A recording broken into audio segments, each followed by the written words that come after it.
It's time to talk about some recent trends in ELT across the world. I'll just mention few areas of research which have been very popular in the field of ELT research recently, and I would like you to know about them in detail on your own. And this could be potential research areas for your own thesis projects or for future research projects in your other degrees. An important area in this regard has been English language curriculum assessment and reform.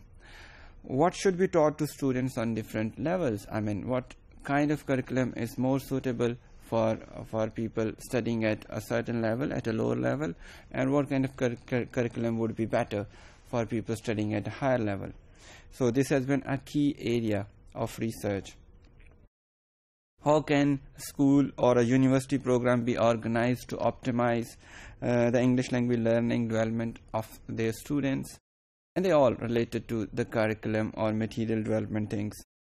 And then individual differences has been a popular area. These individual differences involve second language motivation, anxiety, attitudes, aptitudes, and there could be other differences as well.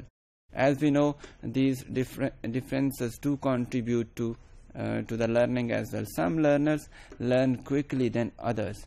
There must be certain differences in their personality, in their learning attitude, or in their approach towards learning a second language. So these attitudes and individual differences are considered to be important. We have seen that there has been a lot of research on motivation and anxiety in ELT and in other areas of individual differences as well. So these differences can be very powerful contributor to the learner, and recently there has been a lot of research in these areas. And then moving on to learning autonomy and self-efficacy of the learners has been important factors. How could we improve our learners' autonomy?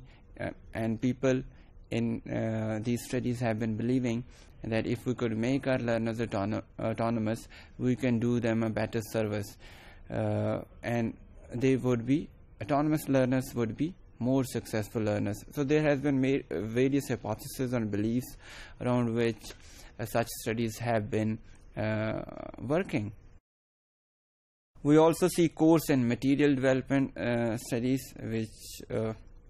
which always gain importance when a new need for English emerges in various societies. So courses and material developments, not only the development but the revision has been a popular area of research.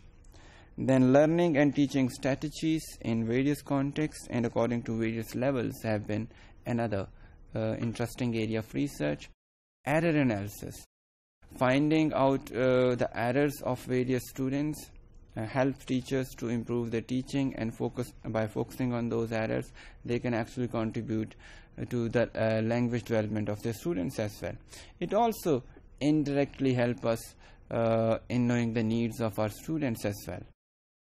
Bilingualism and language teaching has been an important area of research in various second and foreign language contexts, because most of them has been multilingual societies, and in such societies concepts like code switching and bilingual education, and then the use of L1 in the second language teaching, such areas has been very popular in terms of research, and we find some interesting findings based on studies in these contexts. For example, some studies show us that use of L1 may be facilitating in the teaching of L2, while others do suggest that use of L1 may not be that productive in second language teaching. Code switching is facilitating in learning or not.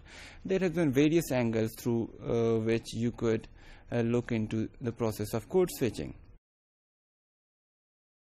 ELT and teacher training and finding new ways to improve English language teachers have been a key area of research, and we know and nobody can deny its importance. It has been funded by international agencies in various EFL context as well.